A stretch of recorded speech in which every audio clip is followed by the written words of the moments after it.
This is where we are at, ladies and gentlemen. There's a maximum of 3 more matches if we do have an upper bracket reset. Ryley and Lucas, whoever falls there will walk. Their coaches have been doing such a great job to get them to this point. I think that Ryley, he played okay, but just the skeletons getting onto the Evo Knight and just a couple unfortunate interactions at the beginning, it seemed like Ryley really got in a spot where he had no way to attack.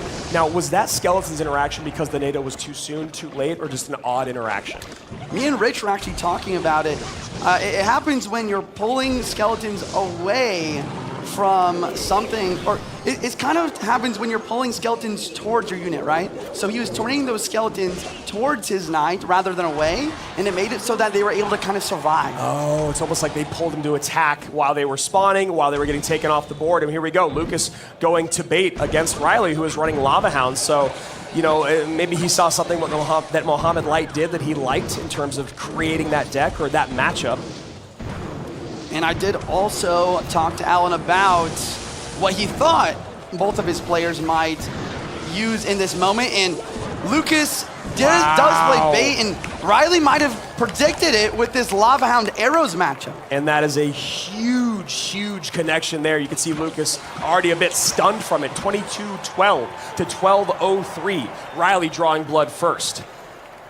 Yeah, I mean, this is really interesting. I also talked a lot with Ryley and Mo about, workshopping a lava deck that can counter bait because of how important it is in this World Finals. And maybe he's found it. He has the Evo Bomber as well as the arrows for solid defense, cheap defense, and offense at the same time. Now, do you think the Lightning will be able to find its way into this equation more than what we just saw in the very beginning?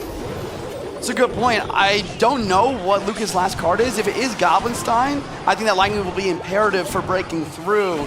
But I really don't know what this last card is. Great damage there from the Goblin Barrel on that right-hand side, protecting this Dark Goblin to go down the left. Okay, Dark Goblin getting taken out. Evo Cage does decent.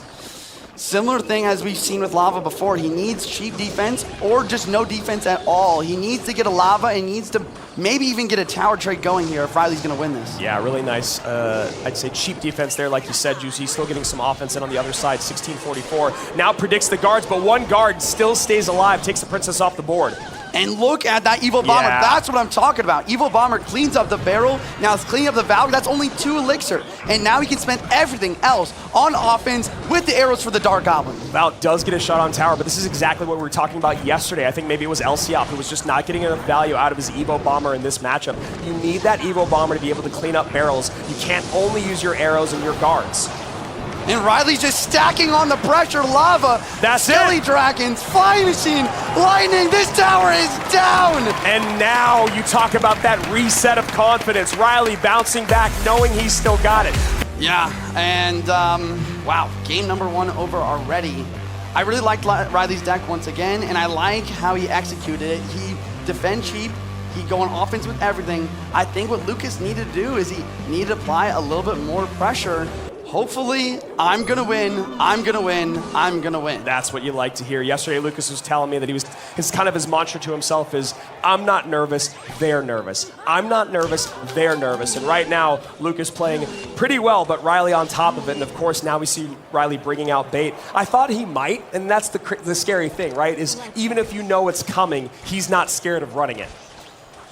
Yeah, the question is, does Lucas have the facilities to deal with this super high pressure bait that we've seen succeed time and time again?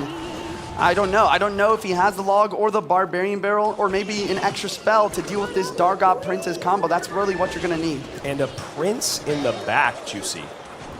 Oh, and the Mega Knight. He did not defend the Goblin Barrel, and he's going all in with the push. I like this play. Will it pan out, or will Ryley be able to defend? He's very low in elixir. Oh my gosh! Oh my gosh, Mega Knight on the tower. Knight there to take, Prince there to take care of the Valkyrie. Royal Ghost opposite lane. Damage in on the left, damage in on the right. Lucas taking control. Game cleaning up. We have a curse There's plus the arrows. First. And he goes, all right, well, one day this curse is gonna work out for somebody. Wow. I mean, I love Lucas' deck, though. This is great. You have the arrows for the Princess, the Dark God. Very similar to last matchup, actually. And then, of course, the curse is going to be very good versus gang as well. And that Mega Knight will apply so much pressure in front of the Prince. So, Juicy, this is your stream. You're what, 20 seconds away from double time, or overtime, excuse me, double elixir. Wow, I've done this for 7 years. What is your thought on this matchup? Yeah, I got to give it to Lucas with the arrows, with the Mega Knight, with that curse. But we know Ryley is the best log bait player in the world. If there's anyone that can make it happen, it's him. So Ryley going to have to do some innovation here as Lucas goes to take out that Princess. AQ on the opposite lane does still have her charge, takes out the Goblin Gang here, and sets up an Evo MK in the back as this Archer Queen should be completely defended. Queen rolling through to try to set up some defense and have some DPS for this Evo Mega Knight. I think Ryley also has Evo Valkyrie in cycle, but this Evo Mega Knight is a force to be reckoned with either way. And again, Lucas going with a very, very cheap, call it a defense if you want, takes a bunch of damage, 16, 12, 18, 88, as this push on Ryley's side of the board dies on the vine. 979 though, Ryley's lowest tower. The pre-curse, expecting a Gob Gang. Wow. He catches some Goblins. I think that forces a response. E-Spirit does get it. And AQ does get a shot in. Very nice predictive play there by Lucas as he goes Miner to the Princess once again. Wait, he's shaking his head, the Miner! Yep, I knew it. Got to get the King Tower activation. And he needed to go one tile to the right there. And there's the barrel yet again. Ryley down damage, but in a decent situation. Yeah. Can he bring it back without a big spell? And that King Tower activation is going to be so helpful against the MK and the Prince as they come across the board. Oh! And you can see Ryley shocked by that interaction. Juicy's got his hands on his head. Yeah, I mean, he just played the Archer Queen ability just slightly too early, and that is going to change everything. Now Lucas immediately having the opportunity to attack. And you can see Lucas has no fear in going Miner on top of these Princesses because he's ready for him to drop a gang on top of it and get more value out of it. So one of Ryley's best units has been completely handicapped by Lucas's Goblin Curse. And yes, you heard that right. Yeah, I mean, I talk about this when I play Mega Draft a lot. Sometimes a card doesn't need to be played to get value. Sometimes it only needs to prevent your opponent from playing the card they need to defend. That's brilliant, the scare factor of the card being there, and that is why Lucas has been, you know, like I said, very, very willing to get on top of those Princesses with the Miner. Obviously wishes he didn't activate King Tower, but not the end of the world. Icebeard dropping down defense versus the barrel. These barrels are consistent damage right now. It might be possible for the comeback as we head into triple. Royal Ghost on the right-hand tower. Miner on the left. Royal Ghost gets another shot in. Royal Ghost plus AQ to clean.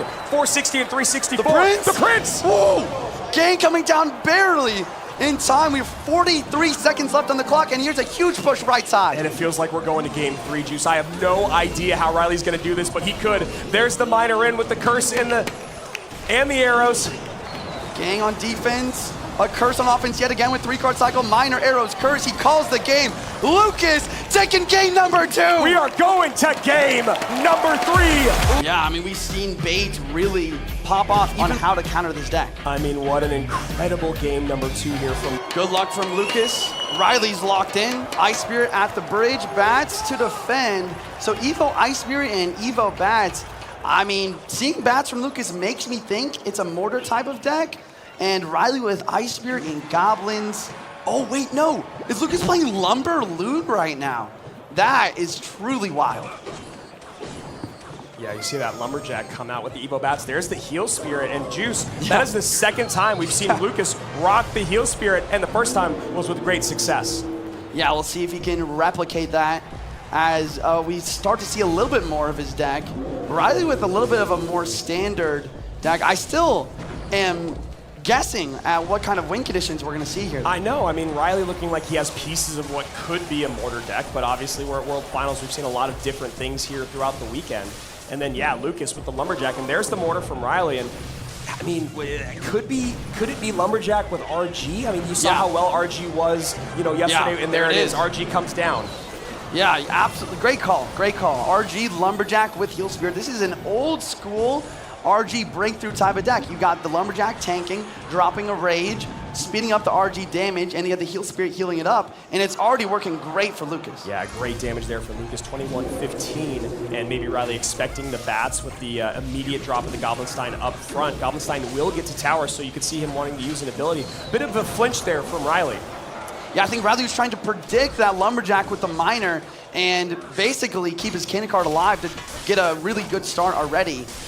If it worked out, it would have been great, but Not going to work this time. Yeah, Lucas trying really hard to get that King Tower activation. Doesn't get it either, though. Takes a good amount of damage. 2153 for Lucas, 2115 for Ryley. As the second RG comes down, that's the evolved one. That's how it works. Yeah, Ryley does have defense for the RG this time with the mortar, with the cannon cart. Fisherman distracted too, not able to pull the cannon cart right away.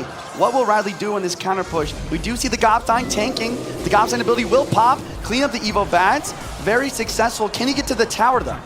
And Lumberjack does just enough as a high fish boy comes out. There's the Doctor down low to stun that miner. Bats in cycle once again. And we see a defensive mortar played one tile up, preventing any fireball value on weak side tower. This is a very slow match compared to what we've seen today, but I love it. It's very methodical. Never mind. And there it is, Juicy. Thank you for saying that, because you know that Caster Curse is working in our favor right now. This Lumberjack's going to go down all the way back around to a mortar, though, is Ryley. And that also means that Lucas is very close. Oh, a great predictive log on the Goblins. And I believe Lucas is just one card away from an Evo RG. And you guys watching right now might think, oh, why pre-log on the strong side tower? But it's very important in this kind of matchup. Lucas needs multiple RGs. He needs that dueling pressure. So any damage on either side matters a lot. The Evo Ice Spirit actually takes out the Lumberjack, so the Evo RG is able to get raged up. Cannon goes down, but it does bait out the Lumberjack just because Lucas wanted to be safe. Roll Giant, one more shot left side. But we see Ryley in overall damage lead just by focusing on this right-hand side tower. Only 90 seconds remain in one of their World Finals run here in 2024. One game in, one game up for both. Oh my God! Oh, the perfect timing there. Lucas by a hair. I really thought that cannon cart was locking on, but Lucas with the reaction time speed of a lion. Goblin's counter pushing, he doesn't have to worry about it. King Tower's activated.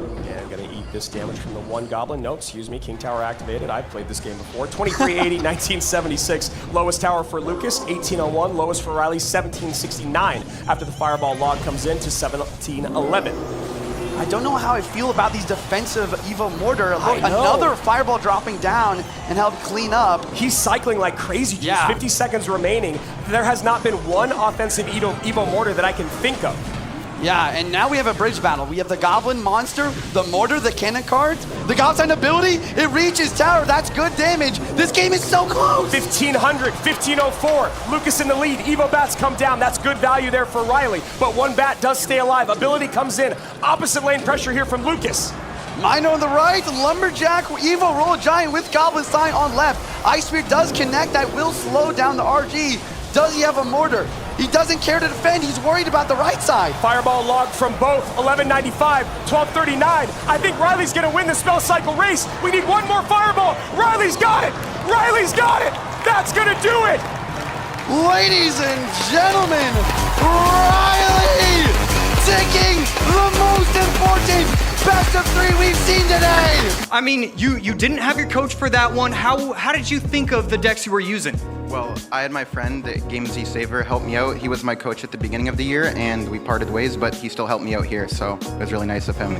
You have to feel so good about, just this tournament in general. You have $100,000 locked up already. What does that mean to you? Well, I just want to win. I don't care about the money. Doesn't care. Wow. You see the crowd go crazy because I think we would not feel that way. $100,000 doesn't mean anything. Wow. At all? Not whatsoever. No. Each game is coming down to the wire. Yeah, and my heart goes out to Lucas, one of my favorite players in the entire world. And here we are. Yeah. You see it right there. Mo and Ryley in a best of 3 for $200,000. That Mohamed Light is for the first time playing a grand final at Worlds from the upper bracket, which means Ryley has to beat him twice.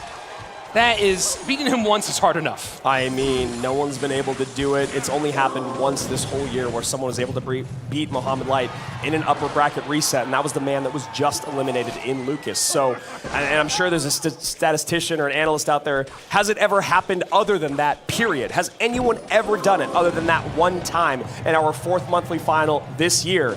Well, Ryley might be the second man ever.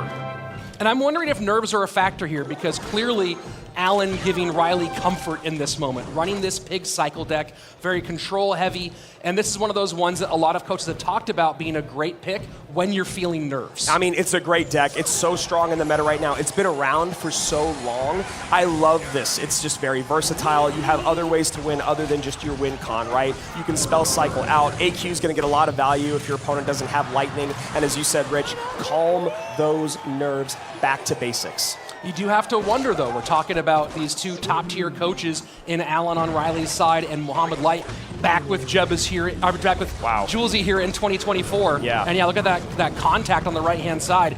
And you have to wonder about those mind games, right? Is Mo and Julesy cooking up a prediction on their opponent, knowing, hey, you're going to be nervous here in game number 1? Now we've seen this Monk AQ situation before going up against Mohamed Light. Did not work out for his opponent in LCOP, but we'll see if Mo or Ryley have if Mo can get a little bit more out of his Monk on Ryley's AQ. And look at the way the Monk ability shut down the Evo Skellies there, right? Gave plenty of time for the clear, didn't result in the damage maybe that Mo wanted, but now he's in a great spot to shut down this next pig's push. I mean, I don't have, you probably have it. Is this the exact matchup that we saw between LCOP and Mohamed Light? Just switched? Yeah, it does seem familiar. I can go ahead and look through my notes. And as two of them set up in the back, Ice was in the back. And it is the deck, Rich. Wow. It's the exact same thing. So they both call each other's number and flip-flop. Spell cycle plus the pigs have been working so far on the right-hand side. Clearing off the AQ with the reflection, and now a pretty big downhill push coming into the left-hand lane with that cannon low. Of course, the cycle is so fast, but now the dual lane pressure. Yeah, I mean, Ryley's ready to get another cannon out, but, Mo's already got that second RG down. Evo RG plus that jump there from the Evo Ice Spirit just a second late, so Skelly's not able to take it out. And that's a bit of a spend there for Ryley. Now dual lane pressure and the lead for Mohamed Light in that left-hand lane.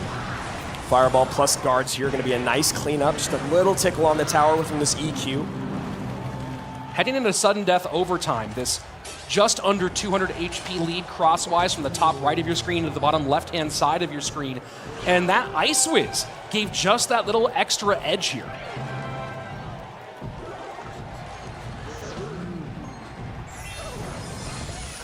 And a little bit of a slow pause here as both these guys trying to create a little bit of offense, but still trying to feel each other out with 90 seconds remaining here in our first game of our grand finals.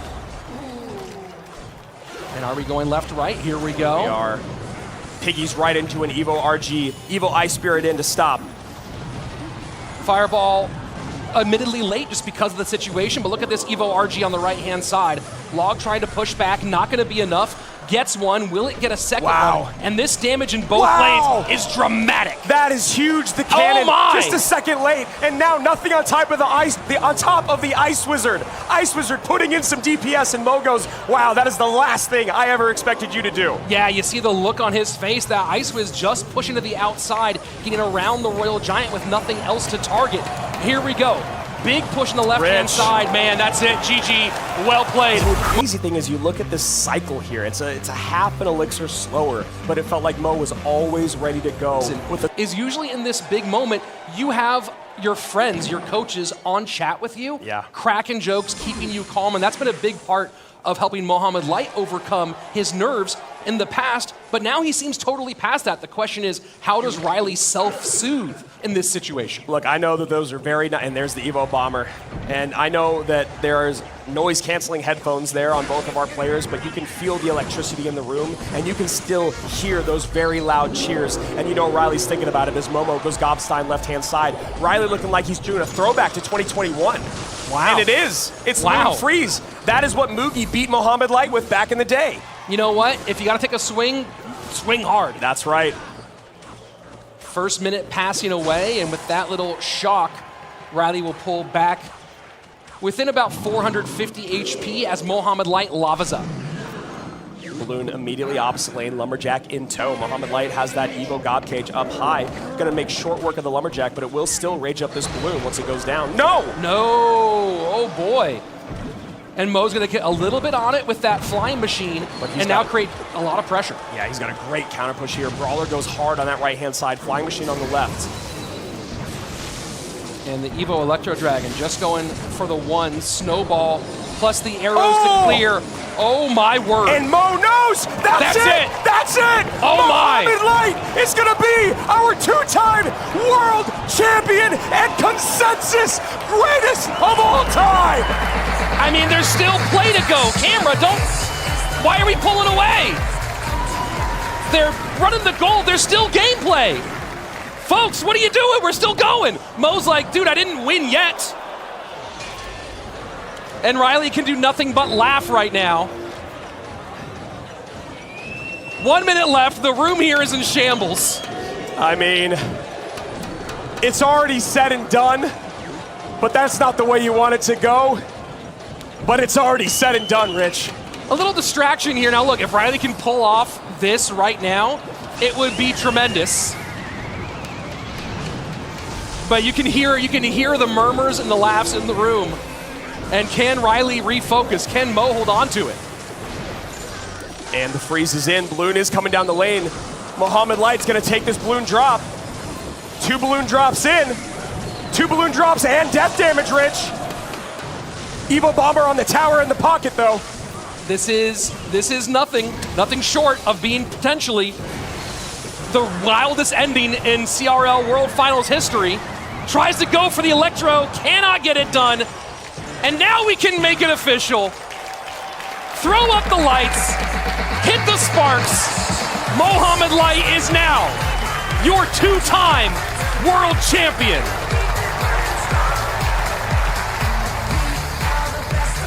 I'm going to be sticking around. Hopefully I can win again. Now, at the very beginning of this year, you had a change in coaching. Was that a huge part of your success here on the World Final stage? Obviously, you had a great run in the past, but now working with Julesy, how has it been? I think the change of coach personnel was very important because my previous coach was helping 3 players, which I didn't like because he wasn't very focused with me. But now Julesy only helps me, so I think that was very important to my success throughout the whole year.